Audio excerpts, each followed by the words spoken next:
Happy Hispanic Heritage Month, everybody. This is the Slider Review, and I'm here today to talk to you about Power Rangers Operation Overdrive Pirate in Pink. So this is another Rose-centric episode, and Rose is played by Rhoda Maltmeyer, and she is of Filipino descent. I'm hoping it's more the Latino Filipino descent. So here's hoping. But anyway, this is a really cool episode, and it's a fan favorite for many Power Ranger fans, especially that of the actress who played it. This is her favorite episode because she got to play a pirate. And boy, did she live it up. She did a really good job playing Rosie the Bold. And, you know, she's always one of my favorite actresses from the Power Rangers franchise, because she's so believable in the role, especially when she's grumpy throughout this entire episode. Rose is more of the blunt type of Pink Ranger who just says what's on her mind. If you're asking her dumb questions, she will straight up tell you, that's a dumb question. And stuff. And so, like, in this episode, they're looking for a jewel. They're looking for one of the jewels, at least the first one of the, what's it, Crown of Corona, and something, Crown of Corona, something like that. I can't remember, it's been a while. And so in this episode, they do actually find the jewel, but it takes them a good while. And they have to deal with that of a pirate ghost, or a ghost pirate, depending on which one you want to call it and stuff. And so they're on this beach island and everything, and Rose is just being her skeptical self. Like, they have to look for a certain jewel, and so they realize, oh, it might be pirate treasure and stuff, which she does not believe in pirate treasure. The reason for that is because, like, you know, every time there's a pirate movie, there's always something about them looking for buried treasure or something like that. In actuality, from what many scholars have said, that pirates don't bury their stuff. Basically, pirates, when they loot like a place and get tons of like gold and jewels and treasure and all that, they end up spending it at the bar and everything, and getting very liberated. So they don't really go around burying their stuff and people hoping to find treasure. This is why people can't never find none. And so she wasn't lying about that. But of course, Mac and the others believe in pirate treasure. So she's pretty frustrated because they're not believing her, and she is the smartest.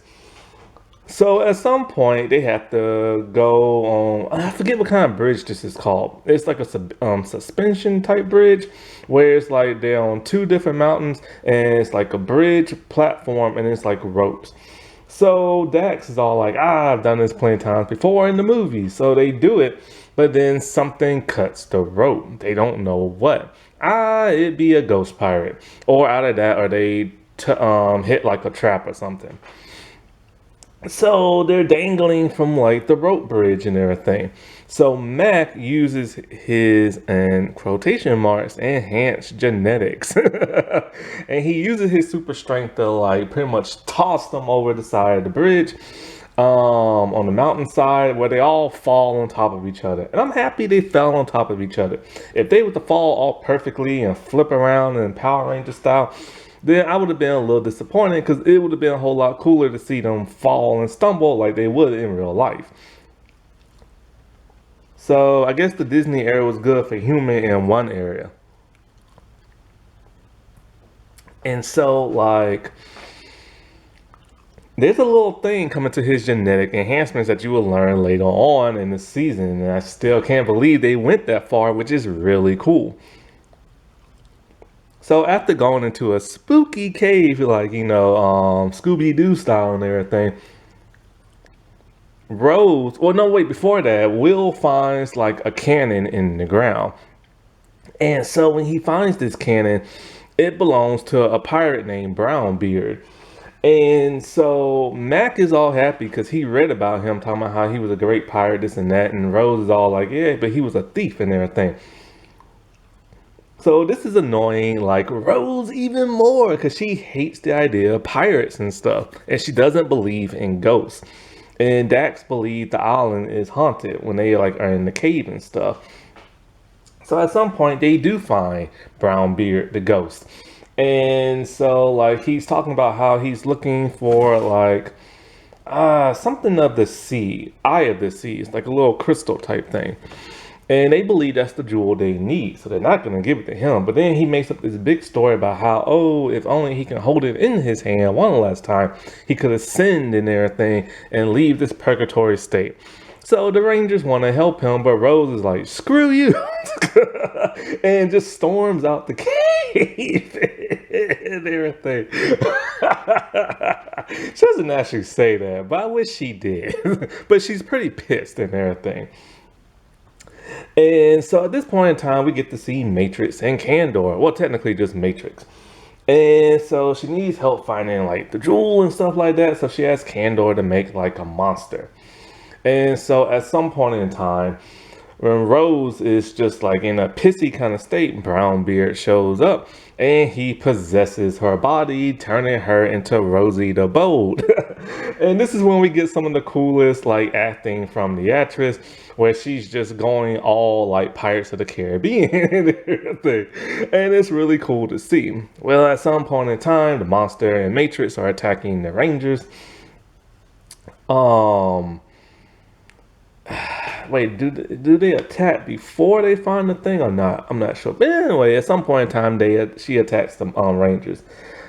No, wait, I think what it was, yeah, they found the jewel. They dug it up and they found it. And then Matrix is trying to like take it and stuff like that. And no, not Matrix, Miramax, I think her name is. Is that what it is? Is it Matrix or is it Miramax? I can't remember. Anyway, the female lady who dresses in Asian clothes, who's not Asian but white, that lady. So like the Rangers are trying to fight the monster and her, and then in come Rosie the Bold, swinging in and whooping some hiney. And so she ends up taking the crystal from her. But of course, we all know that the pirate dude is an insider. So he ends up taking the jewel. And so, like, he lied, and this causes, like, Rose and all them to be pissed because the dude just straight up lied to them and didn't give them the crystal. So, back at the base and everything, what is it? So, like, Rose is pissed and, Mac is trying to, like, cheer her up and everything, and Spencer and all them. And then next thing you know, oh, here comes the monster and stuff. And so Spencer's all like, I have a new Zord for y'all and everything, but she wants to handle all this on her own. She's pissed when she sees, like, I think Brownbeard and, like, near Miramax or whatever her name is. So she has a score to settle, and she's just straight up pissed off. So she wants to handle this on her own. And, well, that's pretty bold and everything. And so, like, they go there and everything. Then she fights the monster and Miramax, and she's kicking some butt. But, they activated a Zord. So she's now outside. But Spencer sends in the shovel driver. And it's basically just a forklift type thing. And with a claw arm and everything. And so she's using it, but she's getting her butt kicked in that Zord. This is actually one of the first time I ever saw Rangers use a different Zord that wasn't their color. Which will later happen in Cosmic Fury. But these are more like accessory Zords than they are just their normal Zords and stuff. And so, like, Max sends in the cavalry, which, it's still, man, it's like, they should have helped her out before. But, how solo Rangers are in the episode, they just want to fight somebody on their own. And so, like, they formed a Megazord, and they used the new shovel driver as, like, an arm. So after defeating the monster and everything, the jewel, like, falls to the ground, and Brownbeard takes it. The Rangers are once again pissed off at him, but then he shows up back at their base. And, like, he gives them back the jewel and everything, which causes Rose to forgive him. Well, after he got his butt smacked around by, like, the monster and stuff earlier, but, you can't hurt a ghost, so, But the jewel won't fit in the Neptune sword. So, because of convenient plot armor and everything, he gives her a jewel that's his favorite, a pearl, and this pearl activates their trackers. Wouldn't you know it, it's the first jewel of like the crown of Corona or whatever you call it. And so now they have the very first one that they needed.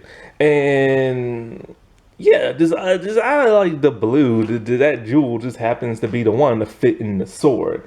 I mean, that's way too convenient. But whatever, it's moving the story along and everything. And so him and her have a final goodbye and everything, and he calls her Rosie the Bold. And this was just like a nice, fun little episode. It's fun to see Rose be all grumpy, but it's even more fun to see her be a pirate and stuff.